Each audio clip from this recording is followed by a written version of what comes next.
Assalamualaikum warahmatullahi wabarakatuh.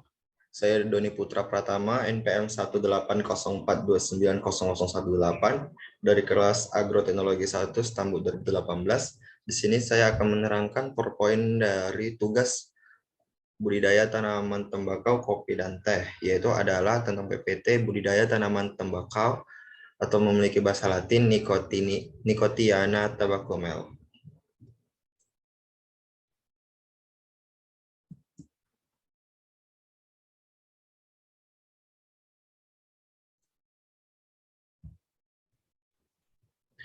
Tanaman tembakau ini sendiri adalah tanaman tembakau merupakan komoditas tradisional yang menjadi bahan baku utama industri pokok, memiliki peranan ekonomi yang sangat strategis untuk menghasilkan devisa, mendatangkan cukai dan pajak, serta menunjang penghidupan bagi 16 juta jiwa dan menyerap tenaga kerja sebanyak 4 juta orang. Dan tanaman tembakau ini termasuk genus Nicotinae serta familia Solanaceae. Pada mulanya, tanaman tembakau hanya digunakan oleh masyarakat India hanya dalam upacara-upacara keagamaan mereka. Namun, lambat laun ketika budaya Barat mulai mengenal tembakau, tanaman ini menjadi komoditas utama yang penting dalam perdagangan dunia.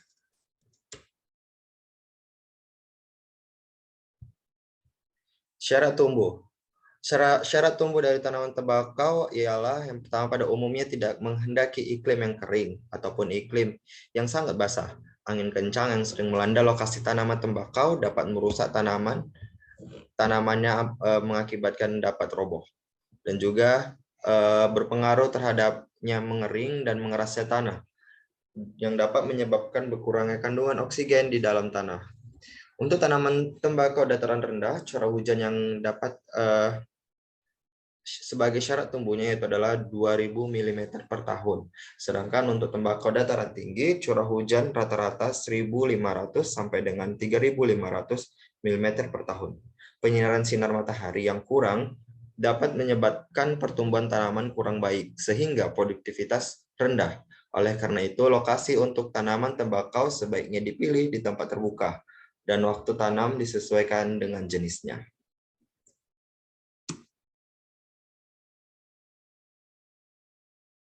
Pengolahan lahan. Pengolahan lahan merupakan salah satu faktor yang sangat penting dalam budidaya tanaman tembakau. Pengolahan tanah dapat menggunakan bajak atau cangkul saat tanah masih cukup mengandung air. Tanah yang telah dibajak atau dicangkul langsung digulut dan disiapkan untuk ditanami. Pada umumnya tembakau akan tumbuh dengan baik pada tanah dengan kondisi yang gembur dan kaya akan bahan organik.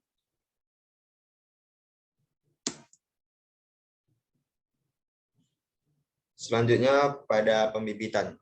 Pembibitan pada tanaman tembakau ini sendiri adalah media semai dibuat dari campuran tanah 50% dan pupuk kandang yang matang 50% juga. Dosis pupuk untuk setiap meter persegi media semai adalah 70 gram SP36. Yang kedua, kebutuhan benih 8-10 gram per hektar tergantung jarak tanamnya. Biji yang baik yaitu yang utuh, tidak terserang penyakit dan tidak keriput. Pengecam bahan yang baik atau yang tampah yang berisi alas kertas, merang atau kain yang dibasahi hingga agak lembab. 3 hari kemudian benih sudah tampak akarnya yang ditandai dengan bintik putih. Pada stadium ini benih baru dapat disemaikan. Selanjutnya adalah penyiraman media semai agak basah atau lembab. Ditebarkan benih secara merata pada seluruh bedengan, menutup tanah atau pupuk kandang halus tipis-tipis. Yang selanjutnya itu adalah selama pembibitan berumur 30 sampai 45 hari diberikan pupuk daun untuk mempercepat pertumbuhan. Dan pada pembibitan yang terakhir yaitu adalah bibit sudah dapat dipindahkan ke ubun apabila berumur sampai 35 sampai 55 hari setelah semai. Pemeliharaan yang pertama yaitu adalah penyiraman. Pemberian air pada tanaman tembakau dilakukan secara individual. Penyiraman dapat dilakukan sebanyak 39 kali selama pertumbuhan.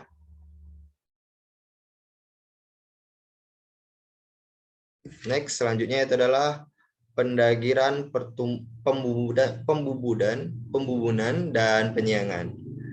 Di pemupukan sendiri, di bagian B ini adalah tembakau gunung dan tegal ditanam langsung di atas guludan. Tanaman didangir setelah umur 3 minggu. Sambil didangir dan dibumbun, dilakukan penyiangan gulma. Selanjutnya adalah pemupukan. Pemupukan tanaman tembakau pertama dilaksanakan umur 6-8 HST atau hari setelah tanam. Dilaksanakan dengan menugal 2 tempat sekitar titik tanam berjarak 10 cm dari titik tanam dengan dosis 400 kg per hektar. Pupuk kedua dilaksanakan dengan menaburkan antara tanaman sampai umur 25-30 hari setelah tanam. Selanjutnya pemangkasan pucuk dan perempelan. Pemangkasan dilakukan untuk mengalihkan pertumbuhan tunas pucuk atau karangan bunga dan tunas samping atau sirung ke arah pertumbuhan daun-daun. Pemangkasan 1 kali dan perempelan tunas anakan dilakukan dalam 1 periode tanam dilaksanakan 4-5 kali. Selanjutnya penunasan. Tembakau yang sudah dipangkas akan tumbuh tunas lateral. Dengan adanya tunas tersebut, energi pertumbuhan akar terkuras. Untuk mengefektifkan pertumbuhan, maka tunas lateral harus dibuang. Penunasan dilakukan setiap 3 minggu sekali.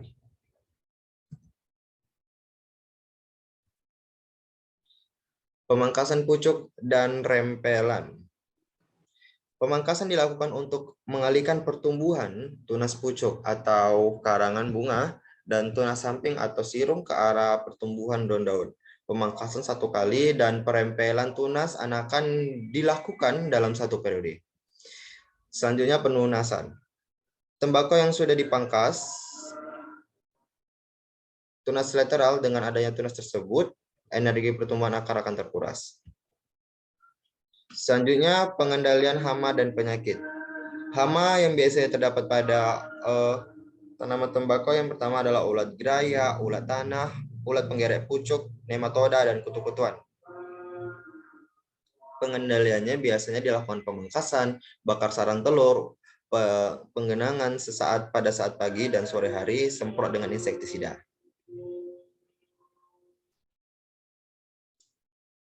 Selanjutnya penyakit. Penyakit yang sering ditemukan di areal pertanaman tembakau antara lain penyakit rebah semai. Penyakit ini sering dijumpai pada persemaian di lahan sawah. Penyebabnya adalah Pythium spp, Sclerotium sp, dan Rhizoctonia sp. Pangkal bibit yang terserang berlekuk seperti terjepit, busuk, berwarna coklat, hingga akhirnya bibit roboh. Serangan pada bibit yang lebih tua atau yang baru dipindahkan menyebabkan pertumbuhan terhambat, daun menguning, layu, pangkal batang berlekuk, busuk, berwarna coklat, dan akhirnya dapat mati. Penyakit mosaik tembakau, penyakit ini disebabkan oleh virus TMV, yaitu Tobacco Mosaic Virus. Daun-daun muda yang terserang menunjukkan gejala vein clearing, yaitu menjernihkan warna tulang daun. Bentuknya sering melengkung. Jika daun-daun bertambah umur muncul bercak-bercak kuning dan akhirnya menjadi bercak-bercak tidak teratur sehingga daun tampak belang.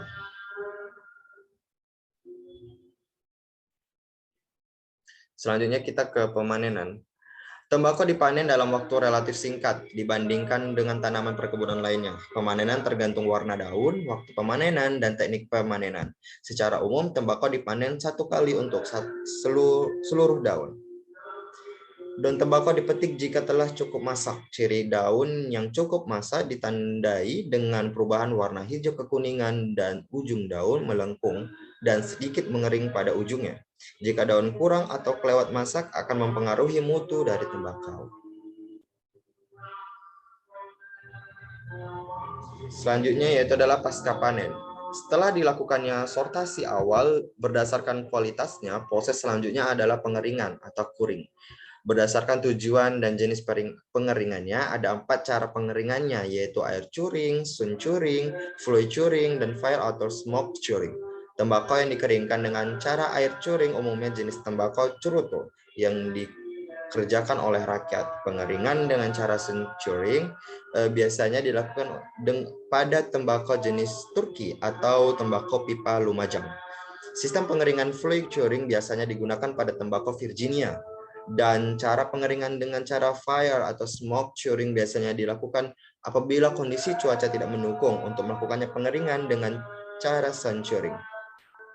Dalam tahap-tahapan tersebut di atas sangatlah penting untuk memenuhi kebutuhan dalam melaksanakan usaha budidaya pembibitan dan penanaman tembakau agar pelaksanaannya berjalan sesuai dengan perencanaan yang diinginkan. Apabila tahapan-tahapan tersebut di atas tidak dipenuhi, salah satunya sebagian dari budidaya tembakau, maka akan mengakibatkan terjadinya kegagalan dalam budidaya tembakau yang masih awal. Dan sekian saja presentasi saya, yaitu tentang budidaya tanaman tembakau. Jika ada kurang, saya mohon maaf. Saya sudahi presentasi saya. Assalamualaikum warahmatullahi wabarakatuh.